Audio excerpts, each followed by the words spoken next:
Hey, today I'm down in the situation room at my computer, and I want to talk to you about my project that I had this summer. I spent most of my free time this last summer, in the summer of 2024, building my shed, and it's really just a lawn tractor and storage shed. The intent was to replace two of my old sheds that are about to fall down, one Sears shed that's been leaking for quite a while. And I wanted something much nicer for some additional storage and just to make it more convenient for my lawn tools, my lawn tractor, and then some of my automotive storage. This video is a little bit different than what I normally do. At Stiles Automotive, I do general automotive work, modifications, and tips. I also do some lawn tractor maintenance, motorcycle maintenance, and things like that, but usually automotive type work. And I thought that this video would be helpful for you, and I'll show you my design because I've modified this design, so I'm going to give you something of value other than what the Family Handyman has given us. Now I'm going to break this video down into 3 parts, and part 1 is going to be the slab design and plan. If you're going to do a 4-inch slab and you're on good soil, then you probably don't need to spend a lot of time viewing that. However, I was on a slope and sandy soil, so I did a more robust slab with a footer underneath it. Be sure to check out that video. That's part 1, slab design and plans. Part 2 is the shed design and plans. In this video, I go into the detailed design. I use the Family Handyman plans, and I show you how I've modified them and what I've done differently so that you can also do something different than what they did in their plans. In part 3, I show you a video log. I'll show you steps along the way. I don't go step by step like I normally do in my videos for my automotive videos, but I pause from day to day and show you an update of what I've done, what the work I've done, and some of the detail to give you benefit over just looking at the plans on the computer. And I hope they're of benefit to you to give you some idea of how to build this yourself. As I got started, I simply Googled shed plans and looked at images of sheds and determined that I like this style with the dormer on it, and investigated it further and came up with the Family Handyman, how to build a shed, the 2011 garden shed. And this goes into fairly good detail on the steps to build it on their website, but also on their website, right up here in the beginning, there's a buy PDF and cut list that gives you the bill of materials, which is handy. It also gives you this in PDF format, which is a little bit nicer. And let me scroll through this quick. It's very similar to what the PDF has. It's taking all these steps and put it into PDF format, but then it adds the bill of materials, which is really nice. So in PDF format, this is what it looks like. It only costs about $5 or something, and this is available for download. And this is the garden shed that I selected, but it's 12 by 16 is the design. And some of the materials that they used were, they used the PVC boards. I used fiber cement boards, and I'll show you my complete bill of material at the end. And you can see here that they used 2x4 framing. I used 2x6, and I'll show you the plans in detail also in just a few minutes. But as I scroll through here, you can see they've outlined it, the steps, and sometimes they don't go into great detail on, but they do give you a few tips in the write-up. And it does say, like, for doing roofing, go see the roofing section on their website to give you more detail, or how to install the dormer flashing, which this gentleman is doing here. Go to their website and find out more information. How to install windows. These were simple storm windows that they used. Go to their website. And then, of course, it shows all their they're cutting and framing. So this is showing the assembled um, framing, and then the detail drawings, the detail figures. And I'll show you my notes on those. We'll go to my printed out copy and show you my notes and how I've modified these in just a few minutes. But overall, pretty good plans. And I've outlined and made some comments in my video log. That's part 3 of this video about some of the shortcomings in the design. But overall, I'm very happy with this design, so that's why I'm communicating it with you, because I really do like this design. Their bill of materials was lacking a few things, and I have modified it greatly, but I'll show you my bill of materials. I took their bill of materials and brought it into a spreadsheet, and this is what it looks like in the spreadsheet form. But then I used that to modify it into a 12 by 20 shed from a 12 by 16. That's what the light color blue is. But then I thought, well, I could do the 2 by 6, use 2 by 6s for the front wall. But then if I'm going to do that, why not just do 2 by 6s for the whole, all the walls, all the wall framing, but leave the rafters as 2 by 4s. So this is my spreadsheet. So light blue indicates that I changed that to accommodate the 20-foot instead of the 16-foot. And then blue indicates my change to the 2 by 6 stud walls. And then, of course, green is things that I've purchased. So it's complete. And I have them. And then anything that's been put in the dark gray is something I've not used or I've deleted. So it might have been on the original bill of materials and then I just didn't use it. Let's see. And then this is in white. This probably should be in gray too, right here. And then anything that's in orange is something that's experimental. Like here I'm adding up, or I'm trying to determine if I should use longer studs, possibly 2 by 6 that are 10 feet long instead of 8 feet long, that kind of thing, and what the price variance would be. That's what orange indicates. And then down here is where I'm adding up all my studs to make sure I have the correct count of studs that I need for my stud walls. So that's starts out with the wall framing. Of course, up at the top here, you can see my total price for the floor, concrete floor forms, and then the ramp. So the slab, concrete forms, and the ramp, and then the wall framing. And then we go on to go down a little bit to the roof framing and 2 by 6 ridge beam. And that was hard to get. The 22-foot 2 by 6 ends up being a little rough on the ends, so it was questionable whether I could use the whole 22 feet. But I did find one. I got one shipped to me by Menards. And then, of course, all the 2 by 4s here are the 10-foot long and 16-foot long. Those end up being a lot nicer, and it seemed like the pressure treated ones down here that you use for on the ground, or I used these for forms and then reused them here. Those end up being quite a bit nicer.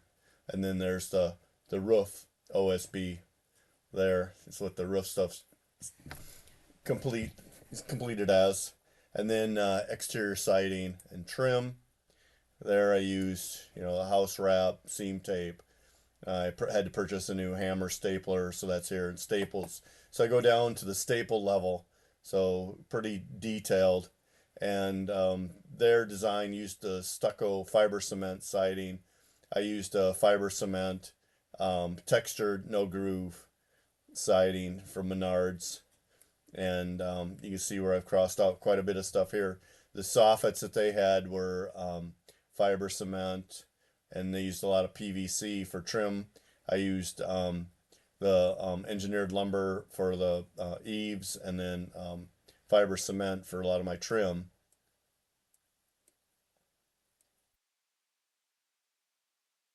And I have my acrylics paint on here, but I don't think I completed putting all the information in there.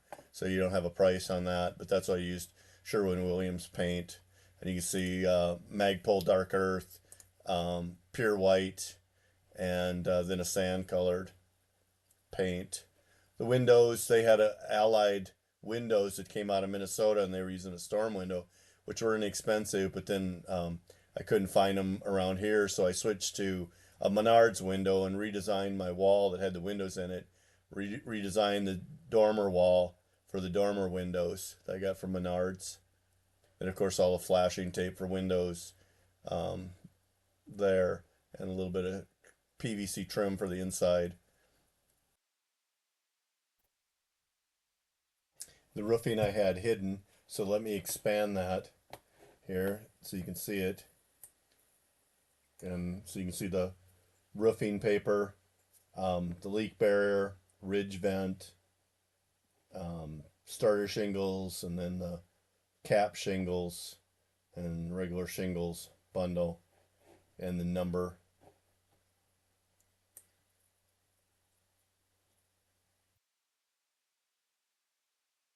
Drip cap flashing, and the roof edge, drip edge, all that material, everything to do with the roofing. And then, of course, the wet stick roof caulking, the tar caulking, all there, and the roofing nails, both stainless steel and then regular galvanized roofing nails.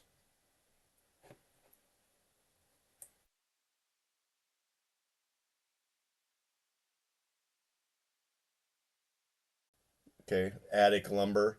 So again, I point out in my vlog that I would have done the attics sooner. It would have been helpful to have the attics in place to use those instead of the scaffolding that would put you a little bit higher up to the roof. It made putting on the roof sheathing a little easier. So the doors, I haven't designed the doors yet, exactly what I'm going to do with the doors, and some of the lighting that I've done, um, receptacles and lighting. I'm just getting started on that. I don't have a line run, and I don't have my um, circuit breaker in my house, circuit breaker panel yet. I haven't purchased the um, cable going out there, but I have purchased the sub panel and the breakers that go out there, and then some of the um, uh, receptacle boxes, some of the boxes. So hardware, that's a big one. So the hurricane rafters, ridge connector rafters, those Simpson straps, those are what they recommended, and those are all great to use. They're not that expensive, very good to use. And then all the different nails that I used, and you can see where I blacked out some of the stuff that they recommended. Um, framing nails. I used all nails that were put in with my nail gun, my either electric nailer or the pneumatic roofing nailer. Deck screws that I used, form sealant, and liquid nails. I used a ton of liquid nails. I put all my external sheathing on with liquid nails, and anywhere where I put two by sixes or two by fours touching face to face, I didn't just nail them, I glued them together to make a good strong beam. And then I used a ton of caulk, which they recommended a ton of caulk too. So I used quite a bit of caulk on all the trim pieces on the outside. And you can see there that 24 tubes is quite a bit. Oh, and then an additional, I think they recommended 10 tubes.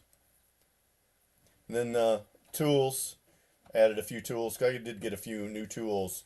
The fall protection, um, the roof jacks, roof brackets, and scaffolding. And then there's my new roofing nailer, rigid roofing nailer. So that's That's it. That's the bill of materials. I went through that kind of fast, but you can always pause the video and take a better look at it. Um, I'll go through the concrete stuff when I go through um, the video one, part one. When I do the concrete, I'll show you that stuff. So let me just glide through this one more time for you.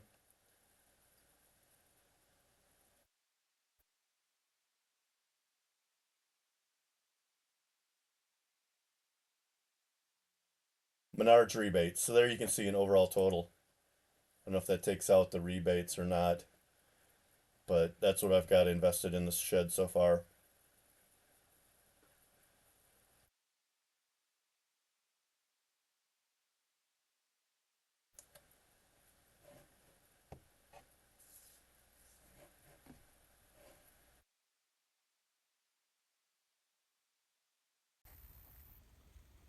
Okay, let me take you from the spreadsheet to my project book.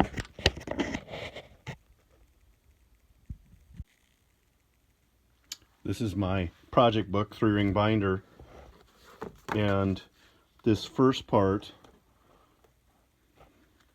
you've seen before. That's just the PDF printed out. Flip through that real quick for you.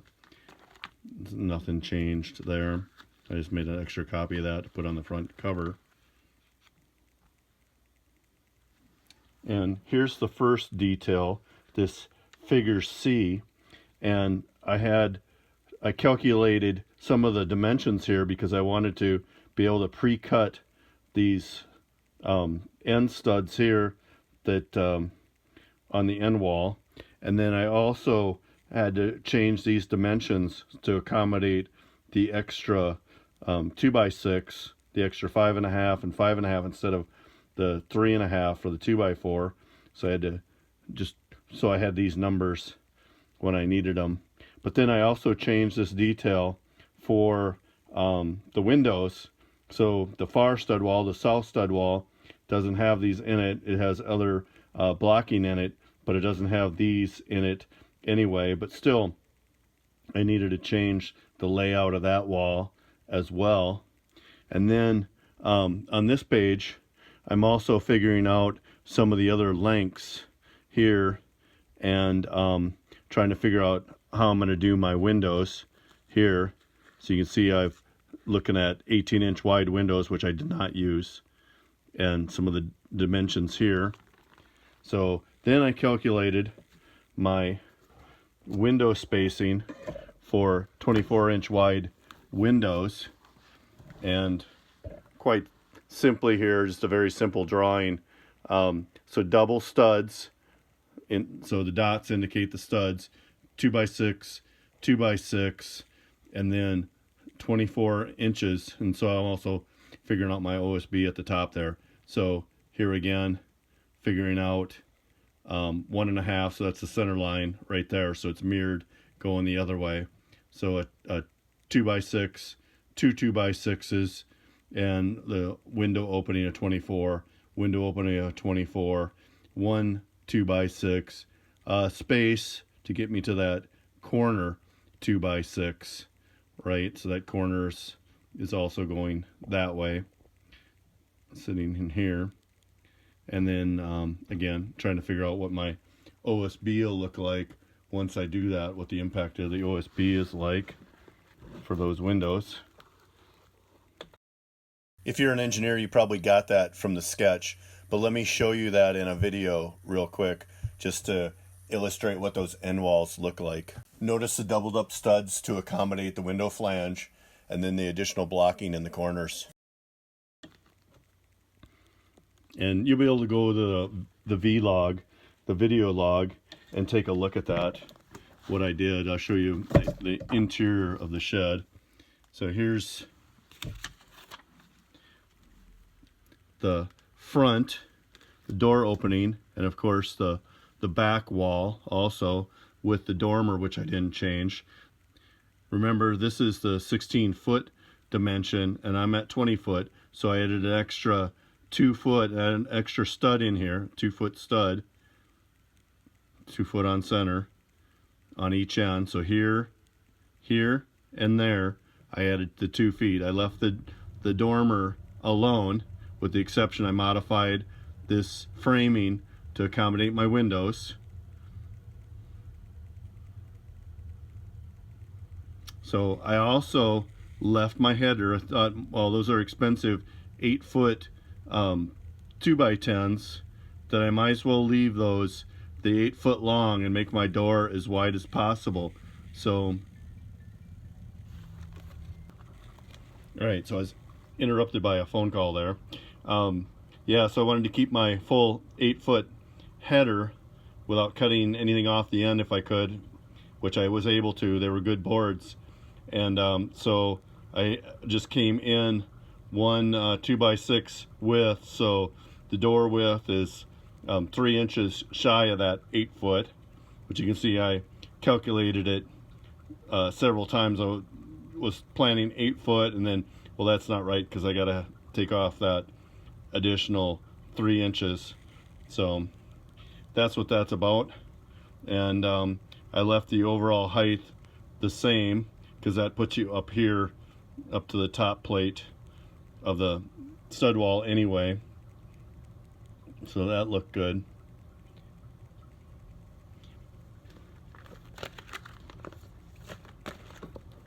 So reuse that same drawing and put in some additional, so I could pre-cut and pre-do that that dormer window framing, but I ended up not doing it exactly like this anyway. And then here's some additional details that I had. Of course, I didn't use this ladder type arrangement. That's kind of old school. I used the L in the corner. Both those accommodate the sheetrock on the inside, or if I put pegboard or something like that in there.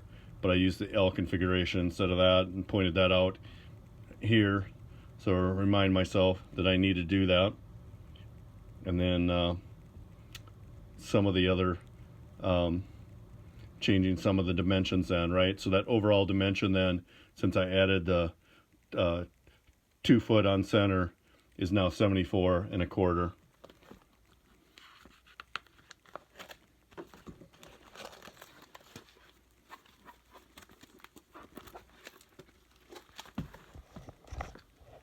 So back to this.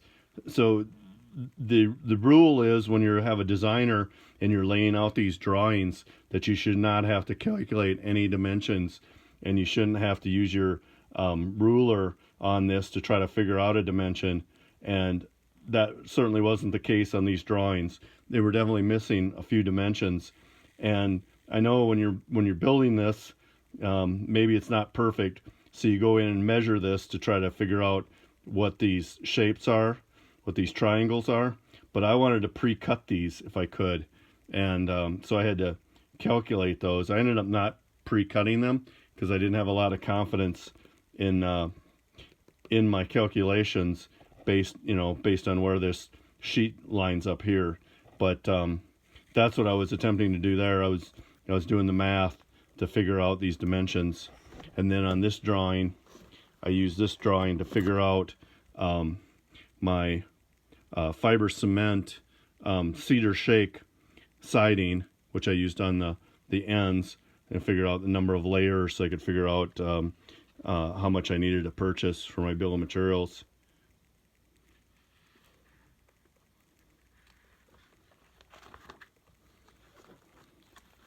So then, of course, on the OSB sheet on the front and back wall, the back wall was simply then, instead of 4 sheets, 4 4x8 sheets of OSB, it was now 5.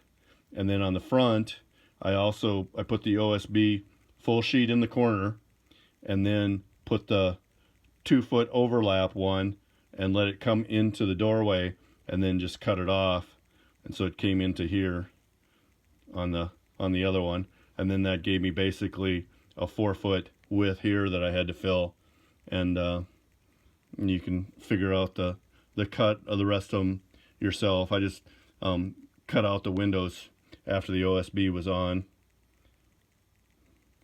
So 16 foot, but 20 foot does a lot better, I believe. It just looks better for this dimension here. So bringing this back up. So here's some of the roofing details and the framing of the roof.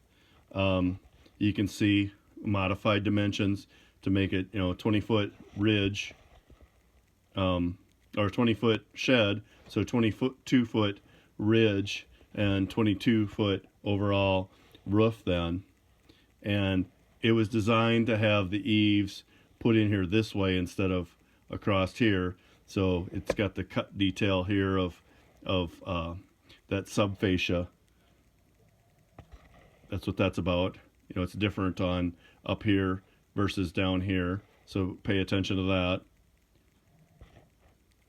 And then putting in some of the additional dimensions. But basically, that's the same, except this width here, of course, is greater on my shed then. So that detail stays the same. Use those. That's in the bill of materials that I just showed you.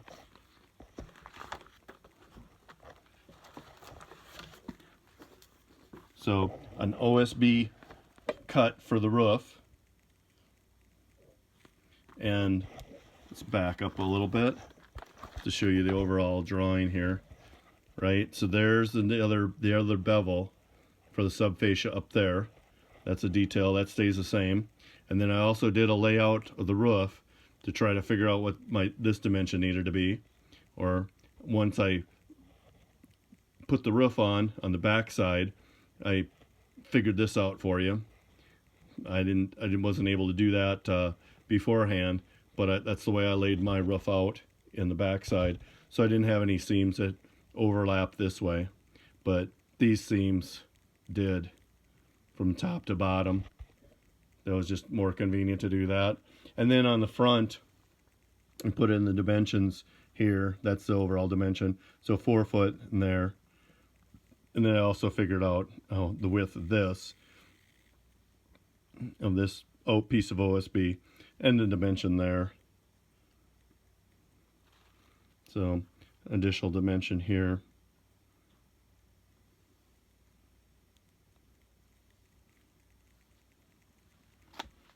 So just some information that would have been nice to have, or for them to do if they were doing this in a CAD program. So that drawing I didn't really change. And there's the detail what their window looked like. And then corner trim, just how you're going to trim out the overall shed.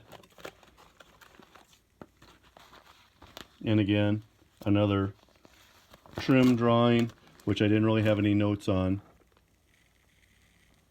This is nice because it shows that little roof over the door and then the dormer roof there.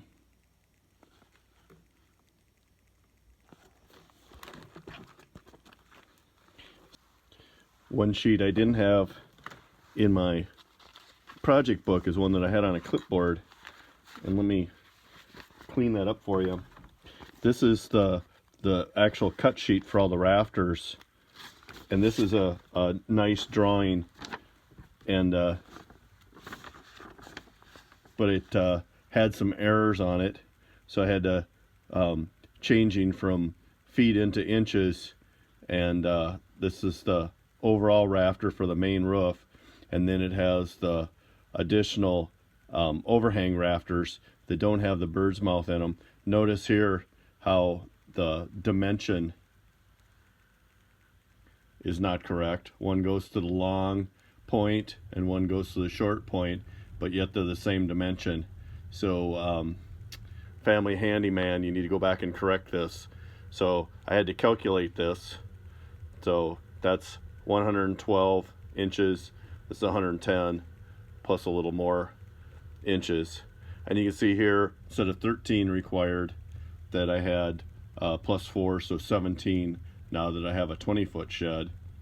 And I also made a note on these that I'm cutting those from 10-foot 2x4s. So keep track of my 2x4s.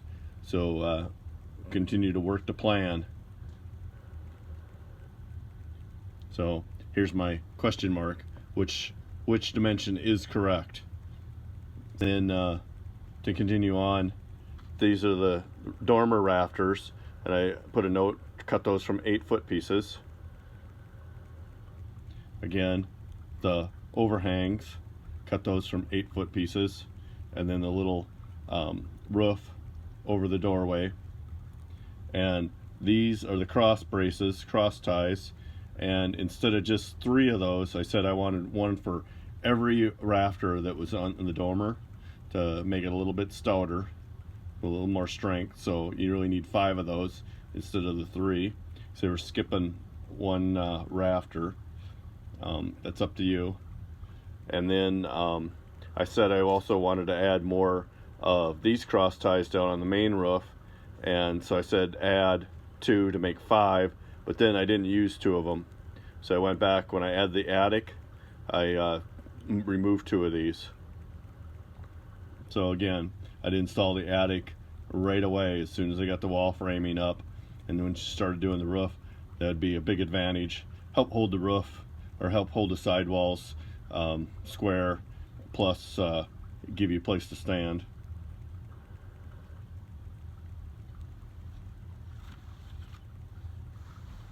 So then I needed a copy out in the field of my bill of materials, so I had that.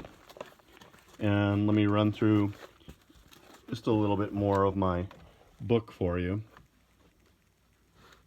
So just some of the information that came with some of the products that I used. There's the Owens Corning ridge vent information, which is good because it gives you the cut information on what kind of a vent you're supposed to have on top of your roof through the roof sheathing. And then some of the window waterproofing, the window flashing information, shingle information, panel information for the fiber cement stuff, the blocket.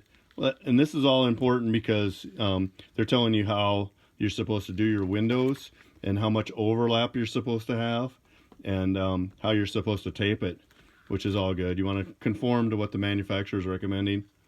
So Rust-Oleum that I used on the slab, some my Quikrete information, so I could help figure out how much Quikrete I was going to need, how many bags of Quikrete, and then I get into my own drawings of what my slab looks like, and I'll talk about those in part 1 of the video. So I'll go into more detail on those and let you know why I chose to use a footer and how I sized my my rebar and the thickness of my slab.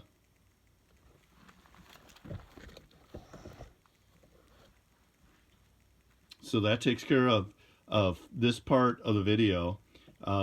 Be sure to watch the other 2 parts of the video for the full story on my shed build. If you found this video helpful, let me know in the comments, and please subscribe. I look forward to your comments.